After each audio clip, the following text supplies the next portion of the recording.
पुरानी पेंशन के लिए सरकारी कर्मचारी रो रहा है। तो क्यों रो रहा है?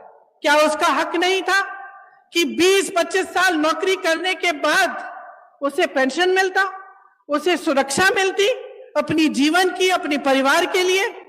क्यों छीना गया ये? और जब इसको देने का समय आता है तो ये केंद्र की सरकार क्यों कहती है कि हमारे पास पैसे नहीं है? क्योंकि इनके जो बड़े बड़े उद्योगपति मित्र हैं, उनके हजारों करोड़ों के जो लोन हैं वो ये माफ कर रहे हैं, उनसे कुछ नहीं लेते। और यहां आपका पेंशन छीना जा रहा है, आपके रोजगार छीने जा रहे हैं। यहाँ के कितने वीर नौजवान हमारी सरहद पे खड़े होकर हमारे देश की सुरक्षा को देखते हैं, अपनी जान देने के लिए तैयार होते हैं। और केंद्र की सरकार ने क्या किया? अग्निवीर स्कीम ले आए। अग्निवीर स्कीम ले आए कि 4 साल बाद आप घर जाइए, नौजवान ट्रेनिंग करेगा, काम करेगा। प्रियंका गांधी ने बड़ा ऐलान कर दिया, हमारे भूतपूर्व सैनिकों के लिए 1 रैंक 1 पेंशन रिवीजन का मुद्दा हो, इक्वल एमएसपी का मुद्दा हो, या फिर हमारे पेंशन धारकों का कोई भी रुका हुआ भत्ता हो। आप सभी को बता दें, प्रियंका गांधी ने कहा कि मोदी सरकार अपने दोस्तों को तो पैसे बांट रही है, अंबानी अडानी को तो खूब पैसे बांट रही है, लेकिन जब पेंशन धारकों की बारी आती है तो मोदी सरकार के पास पैसा नहीं होता। हमारे भूतपूर्व सैनिक आखिरकार कब तक यही सेम चीज़ें सुनते रहेंगे? कब तक मोदी सरकार उनको पागल बनाती रहेगी? ये देखने वाली बात। और प्रियंका गांधी ने कहा कि आप अब घबराओ मत, मैं दिलाऊंगी आपको 1 रैंक 1 पेंशन, मैं इक्वल एमएसपी का लाभ दूंगी हमारे भूतपूर्व सैनिकों को, उन भूतपूर्व सैनिकों को जो बॉर्डर पर अपनी जान की बाजी लगा देते हैं अपने इस देश के लिए। केंद्र सरकार को वह भी नहीं किया।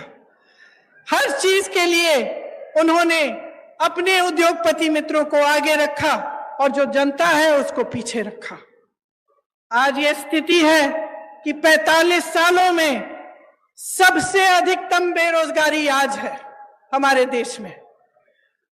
जब आपके सामने चुनाव के लिए वोट मांगने आते हैं तो बड़ी बड़ी बातें करते हैं और अक्सर बीच में धर्म को ले आते हैं, जाति को ले आते हैं, अलग अलग बातों को ले आते हैं जिससे आपके जज्बात जुड़े हुए हैं।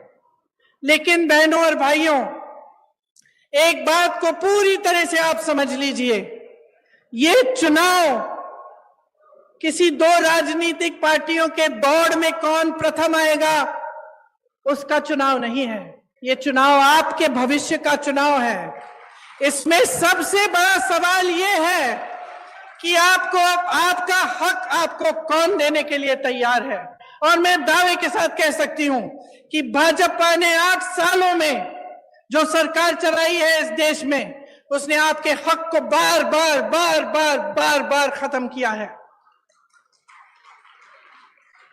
जिन बड़े बड़े उद्योगों से आपको रोजगार मिलता था, उन्हें चुपचाप से एक के बाद एक अपने बड़े बड़े उद्योगपति मित्रों को सौंप दिया। आपके पेंशन कटवा दिए, आपकी सेना में भर्ती होने के चांस खत्म कर दिए, अग्निवीर ले आए, महंगाई बढ़ा दी और खुद इतने बड़े काफिलों में चल रहे हैं। रोज रोज आप टीवी चलाते हैं, आपको दिखता है रोज रोज, खास तौर से आजकल। आज सुबह तो मैंने देखा कि इनके G20 जब हो रहा था तो बारिश आई और सारा जितना भी वो जहां पे वो G20 की मीटिंग रख रहे हैं उसमें सारा पानी फैल गया है। मेरे मन में एक बात आई कि शायद जो हमारे देशवासी डर के मारे कह नहीं पा रहे हैं, भगवान ने कह दिया कि अपना अहंकार कम करो, अपना अहंकार कम करो। इस देश ने तुम्हें बनाया है, इस देश ने नेता बनाया है, इस देश को आगे रखो, इस देश की जनता को सर्वोपरि बनाओ। जब ये अपने धनवान मित्रों को सरकार की सारी कंपनियां सौंप देते हैं तो नुकसान कौन उठाता है? तो आप घर फोन कर सकते हैं, किसी को बुला सकते हैं। तो ये सब स्कीमें कैसे हो रही हैं राजस्थान सरकार द्वारा? ये तभी हो रही हैं क्योंकि ये जो पैसे हैं सरकार के पास जो होते हैं, ये आपके लिए होते हैं। जिस सरकार की नीयत सही होती है वो इस संपत्ति को आपकी भलाई के लिए खर्चती है और एक ऐसी ही सरकार आज राजस्थान में कांग्रेस की सरकार, अशोक गहलोत जी की सरकार है।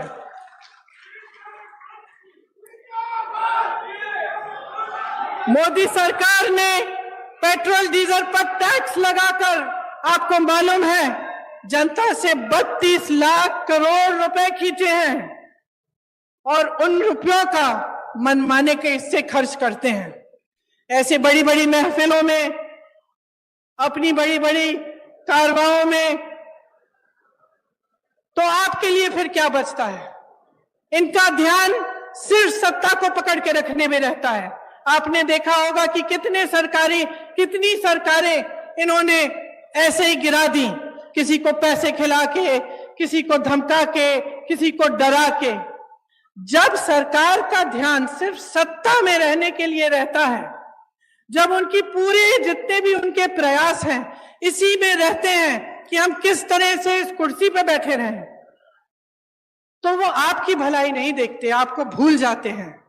उनके लिए आपकी जो समस्याएं हैं, आपकी जरूरतें हैं, वो महत्वपूर्ण नहीं रहती। और ऐसी ही सरकार आज केंद्र में चल रही है। इस सरकार में धनवान का जय जयकार है, सिर्फ धनवान का जय जयकार है। और जो आपकी जरूरतें हैं, आपकी समस्याएं हैं, उनको हल करने का कोई नामो निशान नहीं है।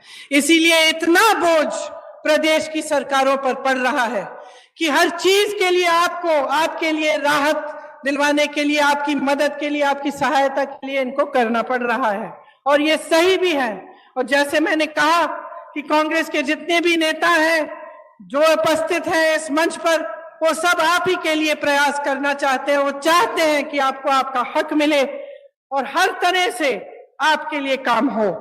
देवनारायण जी की श्रद्धा, डिग्गी कल्याण जी के विचार, धन्ना भगत जी का मिसाल, इन्हीं पर कांग्रेस काम कर रही है।